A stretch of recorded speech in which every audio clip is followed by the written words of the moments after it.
Estamos jueves, como todos los jueves usted sabe, tenemos temas relacionados con perspectiva de género y en esta ocasión no va a ser la excepción y para ello nos acompaña Daisy Acevedo.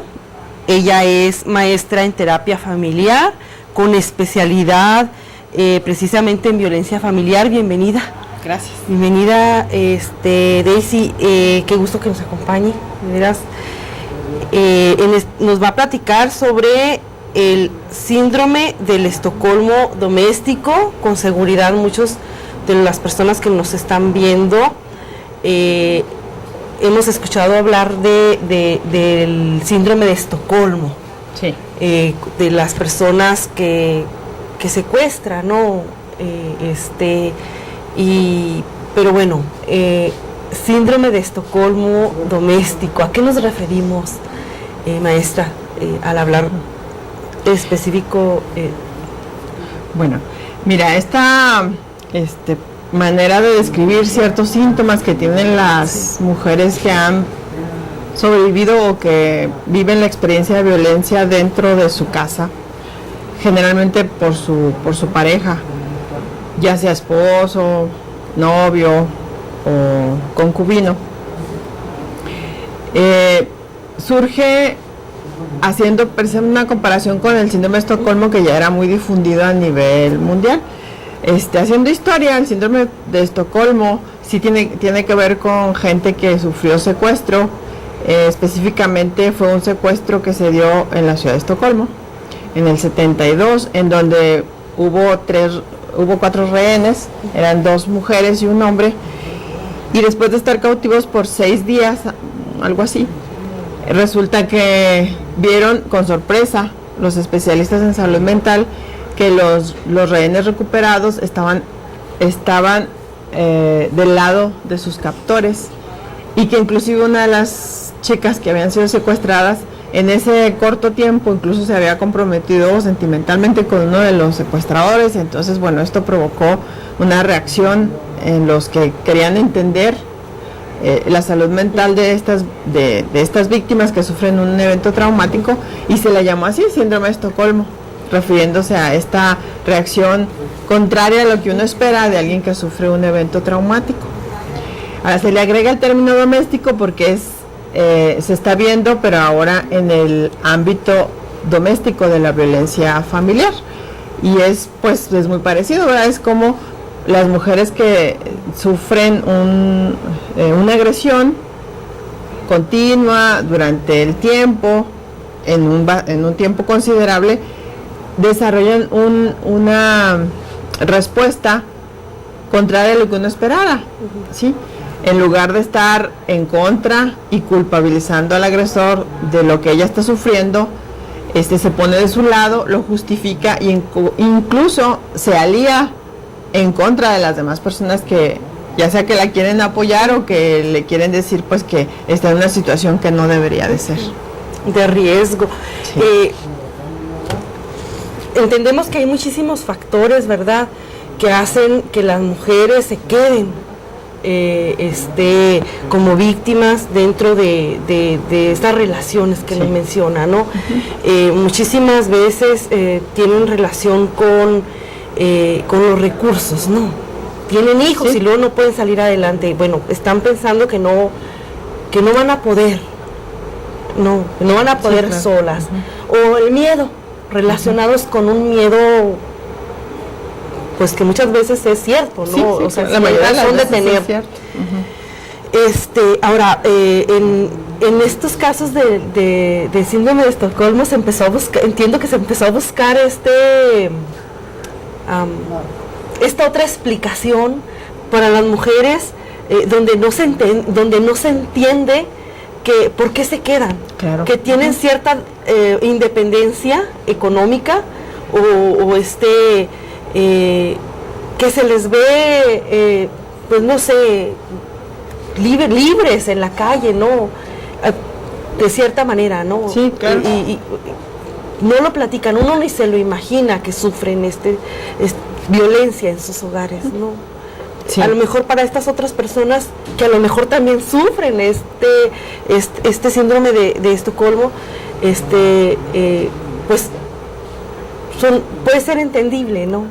Sí, sí, este grupo de síntomas que fueron agrupados para darle un sentido a lo que estábamos viendo en la reacción contraria a lo que se espera de una mujer, sirvió mucho precisamente para las mujeres a las que se le veía muchos recursos de independencia, de autonomía, mujeres que no dependían económicamente de él, incluso ni socialmente, porque también eso es algo fuerte.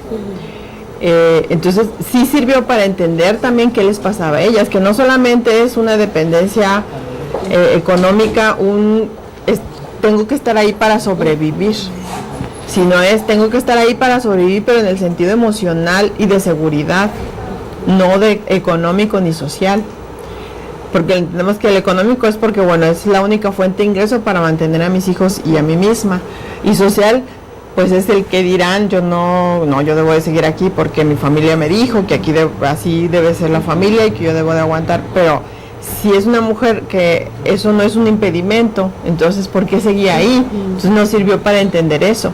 Claro. Y este síndrome, primero se le puso este nombre, el síndrome de Estocolmo doméstico, porque sí venía de estas primeras aproximaciones a entender el fenómeno. Y también se conoce como síndrome de adaptación paradójica a la violencia doméstica, también así se le conoce. Las primeras explicaciones de investigación las dio dos autores, que es Dupont y Painter. Ellos decían, bueno, es que el estrés y el abuso van a desencadenar una serie de mecanismos que la mujer emocionalmente encuentra para protegerse. Sí, pero porque ya tuvo un tiempo en que ella protestaba o se quejaba y no había respuesta de seguridad, ya sea en el entorno mismo de su misma familia, con la misma pareja, o en el entorno familiar, y desgraciadamente también en el entorno más allá, que es el institucional, el de redes sociales, el de la comunidad. Entonces, ante una no respuesta de ayuda, entonces nuestro mismo naturaleza dice, bueno, yo me tengo que proteger de alguna manera, y si la protección es someterme, agacharme y no protestar, eso me va a proteger, pues eso hago, porque ya no vi otra salida. Y eso se hace de una manera inconsciente. Claro, eso es un mecanismo de defensa inconsciente y natural de nuestro mismo sistema de sobrevivencia. Claro, oiga, y aquí esta explicación de lo que muchas veces criticamos, de mujeres que sufren violencia, ¿no?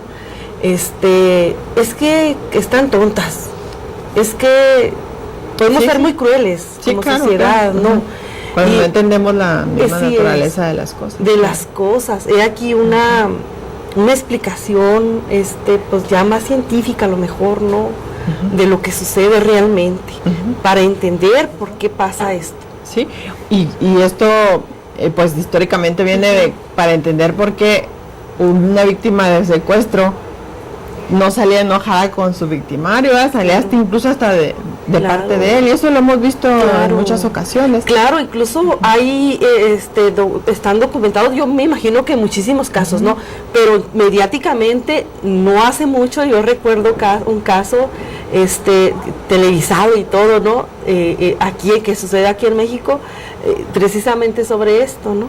De síndrome de Estocolmo, de secuestro. Sí, yo también agrego que bueno, si es entendible en estos casos donde el agresor o el secuestrador pues no tiene ningún vínculo conmigo emocional, porque ni lo conocía, ¿verdad? Y pasa, pues ahora con alguien que ya vivió conmigo no sé cuántos años, tuvimos hijos, una convivencia armónica a lo mejor buena en determinado tiempo y que cambió, ¿verdad?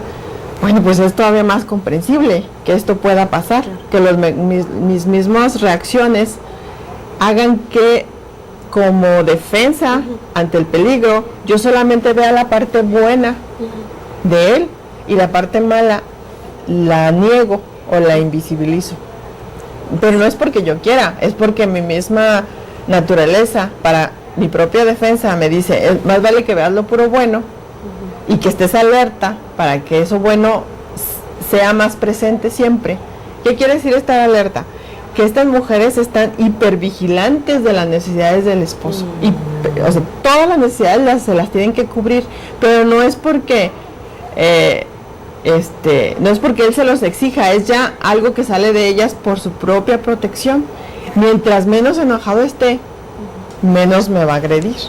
No lo dicen conscientemente, es algo que se va aprendiendo a través del tiempo. Y es tiempo. algo que las familias, los familiares y amigos lo notan necesariamente, ¿verdad? Sí, y todas sus necesidades propias de ella las oculta o no las ve, sí, porque sus necesidades generalmente están en contra de las de él y entonces mejor las mías las dejo de lado.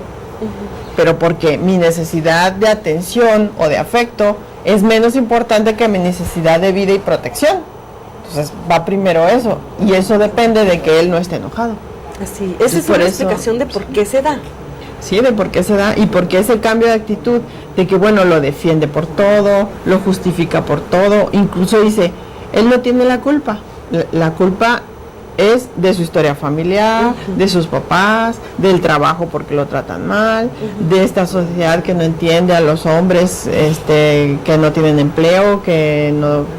Cualquier explicación es válida para justificar la agresión que está sintiendo hacia ella. A veces hasta ellos mismas se culpan.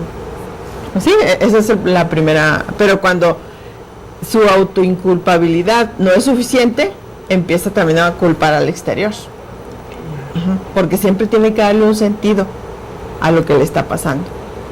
Así es. ¿Y cómo detectar a alguna persona que se esté identificando dentro de estos elementos o que le esté pasando a ella, o algún familiar que sepa y que diga, mira, mi hija, mi nieta, mi amiga, mi vecina, ¿qué hacer? ¿Cómo detectarlo?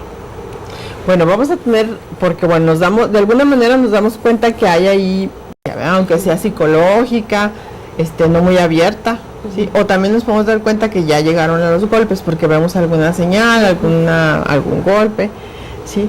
Y vemos eso y además, bueno, vemos que la mujer lo justifica todo y además no solamente lo justifica de una manera que le dé pena, porque esa es, digamos, que la primera fase, sino ya no le da pena, ya le da coraje que le pregunten, ¿sí?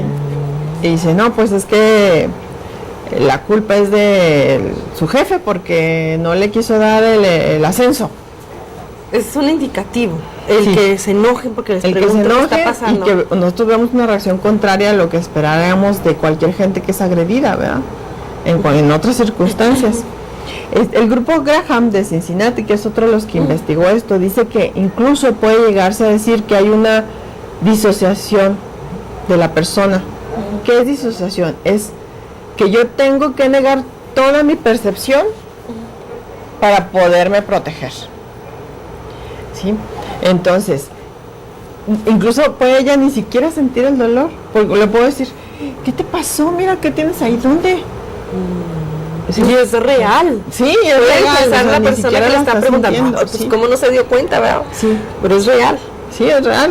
Hay una disociación de su percepción del dolor, incluso del tiempo, no se dan cuenta cuándo fue, pues creo que se me pegó, pero ya no me acuerdo si fue ayer o antier o... ¿sí? Pero es parte de lo mismo, ¿verdad? Se dice disociación porque uno la conoce de una forma y cuando se entra al tema de violencia, como que estamos hablando con otra persona que no es sensible, que no se da cuenta, que se le olvidan las cosas. Entonces como que si hay una persona cuando no hay crisis o no hay violencia, y cuando se presenta un desencadenante, vemos que es otra persona la que nuestra como de familiar, otra personalidad, sí, como que le cambio de otra persona, ese es otro signo que podemos ver, otro síntoma que podemos observar aquí. Está bastante interesante, pero bueno, también bien importante qué hacer, porque es cierto que, bueno, para las personas que sufren violencia nos han dicho mucho, que han venido aquí, de la necesidad de apoyo profesional siempre, ¿no? Y bueno, y siempre se habla de esta de la importancia de que las mismas personas que lo están viviendo, pues que sean las que se acerquen, ¿no? Pero bueno, aquí entendemos que estas personas no difícilmente van a aceptar que tienen un problema, ¿no? Sí, estamos hablando ya de un problema que ya es crónico. Lo importante sería detectarlo con anticipación. Si en las primeras fases, o sea, en las primeras momentos de desencadenamiento de este síndrome, pues son precisamente los primeros eventos violentos. Sí, no dejarlo pasar, no decir, bueno, es que a lo mejor, ojalá que ella se dé cuenta, ¿no? Desde ahí es empezar a hacer esa observación para que ella tenga precisamente esas respuestas favorables de protección, porque acuérdense, como les dije al principio, este síndrome se va desarrollando porque ella no encuentra respuestas de protección en ningún lado, pero si las encuentra, pues lo vamos a parar. Entonces es decirle que estamos con ella, no regañarla, no juzgarla, porque eso la va a cerrar más, y esa para ella ella percibe que eso no es una señal de estoy contigo ni de protección, sino pues tú tienes la culpa, mira, no haces caso. Entonces decirle, yo sé que creo que te está pasando algo que no te debería de pasar y ni a nadie le debería de pasar, y estoy contigo cuando quieras, cualquier cosa, apoyo, dímelo, estoy contigo. Okay. Y es que eso es lo más tremendo, ¿no? De estas personas que nos comentaba ahorita, que tienen cierta independencia, o que incluso los vemos muy independientes, ¿no? Y que incluso han emprendido negocios o no sé, con éxito, que son personas exitosas, ¿no? En la vida pública, y que sufren violencia. Sí. Y luego uno nos explica cómo no ven esa seguridad que están buscando en otro lado. Es lo que no sé si se ve mucho este tipo de síndrome. Pues yo creo que afortunadamente, como ya la información sobre violencia familiar ya está más difundida, si ya sabemos que es un delito, sí, que hay consecuencias penales, que hay consecuencias legales, ya no se da tanto, porque esa es una señal de que sí hay ayuda y sí hay protección. Antes se daba más por estos vacíos, entonces ya no se da tanto, pero claro, pues hay gente que todavía tarda en pedir ayuda, tarda en conseguirla, entonces sí puede desarrollar este tipo de sintomatología, pues que a la larga le va deteriorando su salud, tanto física como mental. Se enferman, se deprimen, sí, tienen que empezar a utilizar medicamentos para sentirse mejor, y se va creando un círculo vicioso del que es más difícil salir. Estos son los otros síntomas que a lo mejor pueden observar las familias o las personas cercanas de las víctimas, que cambian su estado de ánimo, sin una razón aparente que lo justifique, que puedan observar. ¿No? Sí, también. Sí, de ser una persona muy alegre, de repente ya no quiere reunirse, ya no quiere salir. El aislamiento social es, pues, todos los síntomas que conocemos de la violencia. Sí, con esto pues también ya los trastornos emocionales, incluso ya hasta mentales, cuando ya esto es muy crónico o es muy grave, aunque no tenga tanto tiempo. Claro, y es que tenemos que recordar que hay varios tipos de violencia. O sea, tampoco se trata de que el familiar esté esperando ver una persona súper golpeada acá a muerte, ¿no? Con heridas acá abiertas, ¿no? No se trata de eso. No. Por eso se dan estos síntomas de aislamiento, ¿no? De depresión. Sí, hay que estar pendiente de otro tipo de señales, ¿verdad? O a veces los golpes están ocultos. Exacto. Sí, porque no los vamos a ver. Haciendo una analogía con los torturadores, o sea, saben dónde. Saben dónde se deben dar los golpes y cómo se deben dar los golpes también. Exacto. Y de hecho esa es una de las cosas que siempre manejan las víctimas de este tipo de violencia, ¿no? Que las primeras veces a lo mejor las golpearon en partes visibles y pero esta violencia siguió y siguió y siguió, pero ya no, se pusieron listos, pues. Claro, y porque hay la conciencia de que es un delito y que puede que traerles consecuencias, y entonces empiezan a ser más cuidadosos. Claro, además entiendo, bueno, no sé cómo está en lo legal, pero entiendo que ya difícilmente una persona que va y levanta una denuncia de violencia familiar puede retirarla así de fácil. Es que se persigue de oficio. De oficio. Es un delito. De oficio. Nada más hay que enterarse. Cosa que sucedía, y creo que es otro de los síntomas también de las personas que sufren este tipo de violencia, ¿no? O del síndrome, que las retiran. Bueno, sí. Cuando se empezó a investigar, era lo primero que veían, es el tipo de personas que lo defienden, que están de su parte y que retiran denuncias. Que en un momento de lucidez, pues que iban y interponían la denuncia, ¿no? Y luego ya cambiaban, no sé, les llegaba otra vez este síndrome y ahí van a... Y entendiendo que es algo que es parte de las consecuencias de la violencia, por eso la gente que apoyó la ley decía que era importante que fuera por oficio, porque para evitar que estas reacciones paradójicas que tiene una mujer víctima, y que son reacciones normales, porque es un suceso anormal en su vida, impidan que se castiga pues a los agresores. Claro. Y es que en este afán también de salvarles la vida. Claro. Porque también tenemos que insistir muchísimo en eso. Hay índices muy altos de mujeres que mueren, o no, que son asesinadas, mejor dicho, por su pareja, por sus parejas, desde noviazgo, cualquier tipo de relación sentimental, ¿no? De matrimonio, concubinato, de amantes, no sé, de lo que sea. Sí se da. Y bueno, la que tiene más certeza en saber si está en un peligro inminente de muerte, pues es la víctima. Claro. Pero desgraciadamente, si está envuelta en estos síntomas, puede ser que no lo vea y que no lo alcance a ver y que diga, bueno, no, hasta ahí llegó. O no, él no es capaz de matar ni una mosca, ¿no? Claro. Entonces sí hay que estar muy pendientes, pero esto ya pues lo podemos detectar los profesionales, de que si el peligro realmente es inminente y ella está en estas fases en las que no lo ve. Claro. Fíjense ustedes qué grave, o sea, traer un golpe, pues un golpe tremendo y no darse cuenta. ¿Dónde se lo hizo, ni quién se lo hizo, ni no recordar simplemente, ¿no? Sí. No explicable, pues, a la lógica, ¿no? Necesita uno enterarse y tener este conocimiento de expertos, ¿no? De que sí se da, es realidad, es una realidad.